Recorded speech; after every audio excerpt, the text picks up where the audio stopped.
So let's now look at some exponential functions from tables. And in this problem, the exponential function h, represented in the table, can be written as h of x is equal to a times b to the x. So we're reminded of our general form, where remember if you plug in 0 here as your x value, you get b to the 0, which is 1. 1 times a is just a. And b is the base of the exponential equation. So we just need to figure out these two values, and we can get that from our table. So this is similar to when we were looking at graphs, where we just need to find the points and figure out what these values are.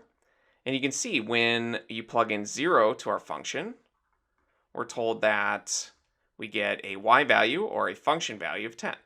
So that is our a value for this general formula. And remember the base. As we increase the x values by 1, we multiply by that base for these exponential functions.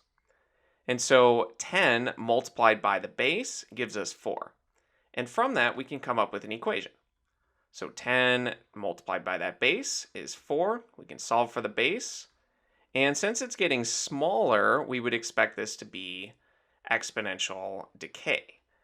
And you can see that's true. We will end up with a fraction. Since 4 divided by 10, we can simplify that to 2/5. So we found a and b, and from here we can just rewrite our function as h of x is equal to a, which is 10, multiplied by that base, 2/5. And this is all raised to the x power. And this one's a little bit harder to check since we don't have information about other points, but you can see that this equation does work for both points. If you plug in 0, 2/5 to the 0 is 1, you do get 10. And if you plug in 1, you have 10 times 2/5, so you can check it that way. 10 multiplied by 2/5, you can see that's 20 divided by 5, which is 4.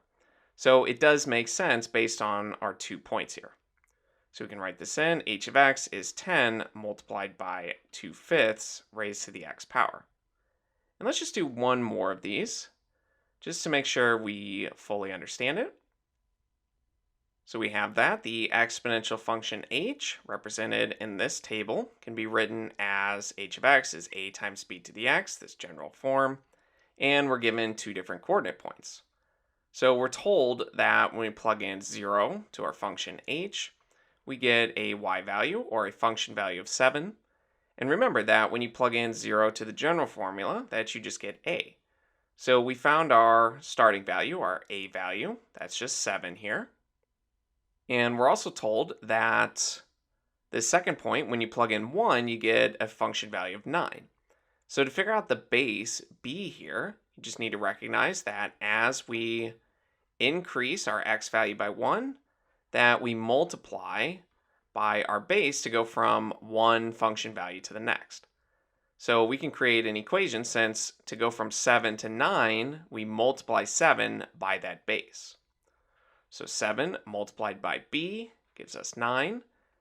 And solving for b here, we get 9/7, which we do expect a number that should be bigger than 1 because our function values are increasing as x increases. So this is an example of exponential growth, and that occurs when the base is bigger than 1. So we found our two values, a and b, and now we can plug those into our formula. So we have that h of x is a, which is 7, multiplied by that base, 9/7 raised to the x power. And to check these, we can just plug in our 2 points and see if they make sense with our formula. We already know if we plug in 0, we have 9/7 to the 0, which is 1. 1 times 7 is 7. That does make sense.